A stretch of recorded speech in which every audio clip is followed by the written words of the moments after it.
പഠിപ്പിച്ചില്ല. ഈ ഭൂമിയിലെ ചെറിയ കാര്യങ്ങൾ പിതാക്കന്മാർ അവിടെ എഴുതി വെച്ചു, ഇവിടെ എഴുതി വെച്ചു, അതൊക്കെ കറക്റ്റാണ്. പിതാക്കന്മാർ പഠിച്ചെഴുതിയതാണ്, ദർശനത്തിൽ എഴുതിയതാണ്. പക്ഷെ അതിന്റെയൊക്കെ അപ്പുറത്ത് ഈ കൂടെയുള്ളവനെ കരുതുന്നതാണ് സുവിശേഷം. കൂടെയുള്ളവനോട് പോട്ട്, ഞാനുണ്ട്, സാരമില്ലെന്ന് പറയുന്നതാണ് ലോകത്തിലേക്ക് ഏറ്റവും വലിയ സുവിശേഷം.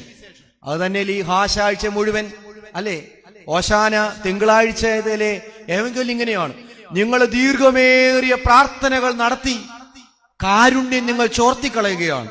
നമ്മുടെ ചിന്ത ഇങ്ങനെ ദീർഘമേറിയ കുറെ പ്രാർത്ഥനകൾ എഴുതി വെച്ച എല്ലാം കൂടെ ചൊല്ലിയാൽ സ്വർഗത്തിൽ പോകുന്നതാണ്. ചുമ്മാതാണ്. നിങ്ങൾ പ്രാർത്ഥന ചൊല്ലുമ്പം നിനക്ക് ഉള്ളിലൊരു അലിവുണ്ടാകുന്നുണ്ടോ?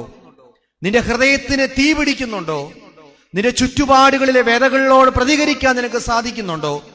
നിനക്ക് ആത്മീകമായി ഈ ലോകത്തിന്റെ ചൂഷണത്തോട്, ലോകത്തിന്റെ തിന്മകളോട് പ്രതികരിക്കാൻ നിനക്ക് സാധിക്കുന്നുണ്ടോ? സത്യമായും കരുണയും മനുഷ്യസ്നേഹവുമാണ് തമ്പുരാൻ ഏറ്റവും അധികം ആഗ്രഹിച്ചിട്ടുള്ളത്. അതുകൊണ്ടാണ് പറഞ്ഞു വെച്ചത്, ബലിയിലല്ല, ഞാൻ കാരുണ്യത്തിൽ പ്രസാദിക്കുന്ന ദൈവമാണ്. അതുകൊണ്ട് ഈ പെരുന്നാൾ കുറെ കൂടി എത്ര റാസയ്ക്ക് നടക്കുന്നു, ചെമ്പെടുത്തെന്നോ റാസയ്ക്ക് നടന്നെന്നോ കൊടി പിടിച്ചെന്നോ മുത്തുകൊട പിടിച്ചെന്നോ വെച്ചൂട്ട് കഴിച്ചെന്നോ 3 ദിവസത്തെ പ്രസംഗമൊന്നും അല്ല പ്രധാനം.